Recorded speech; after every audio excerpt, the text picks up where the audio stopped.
BJP అధ్యక్షుడు రామచంద్రరావు ఎరువులపై పోటుకో మాట మాట్లాడుతున్నారని కాంగ్రెస్ ఎంపీ చామల కిరణ్ కుమార్ రెడ్డి విమర్శించారు. తెలంగాణకు అవసరమైన దానికంటే ఎక్కువగానే ఇచ్చినట్లు చెప్పారని, మరొక రోజేమో తాము ఇప్పుడే యూరియా విడుదల చేశామని చెప్తున్నారని విమర్శించారు. తెలంగాణకు వచ్చినటువంటి ఎరువులపై అధికారులు లెక్కలతో సహా చూపుతామని సవాల్ విసిరారు. ఈరోజే రిలీజ్ చేస్తున్నాం యూరియా. అది మా సొంతంగా మేమే ఆలోచించి రైతుల పక్షాన ఉన్నాం కాబట్టి రిలీజ్ చేస్తున్నాం యూరియా. ఎవరు మా మీద ప్రెజర్ పెట్టలేదు అంటాడు. నేను ఒకటే చెప్పదలుచుకున్నా,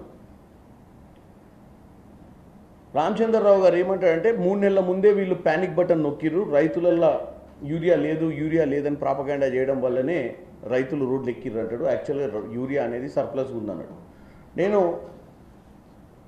డెప్త్గా మా వ్యవసాయ శాఖ వాళ్ళు ఫిగర్స్తో సహా ఇస్తారు. అసలు ఏంది ఆయన ఇంకేదో లాస్ట్ సీజన్లో మిగిలినటువంటి బఫర్లో ఉన్నటువంటి యూరియా కూడా ఉంది, అది కూడా దాని మీద కూడా ఏదో మాట్లాడండి. అయితే నేను ముఖ్యంగా ఏప్రిల్ నుంచి ఆగస్టు వరకు ప్రతి నెల ఇవ్వాల్సినటువంటి కమిట్మెంట్ ఇవ్వకపోవడం వల్లనే మా ముఖ్యమంత్రి గారైనా మేమైనా 2-3 నెలల నుంచే ఫాలోఅప్ చేయడం మొదలుపెట్టినాం. ఎందుకు ఫాలోఅప్ చేస్తున్నాం చెప్పండి?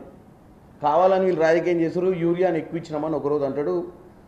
బీజేపీ ఎప్పుడు కూడా వీళ్ళు అన్నట్టు యూరియా ఇవ్వలేదని కాదు, సర్ప్లస్ యూరియా ఇచ్చినామని చెప్పిండు రాష్ట్రానికి. వీళ్ళే కావాలని దాచిపెట్టి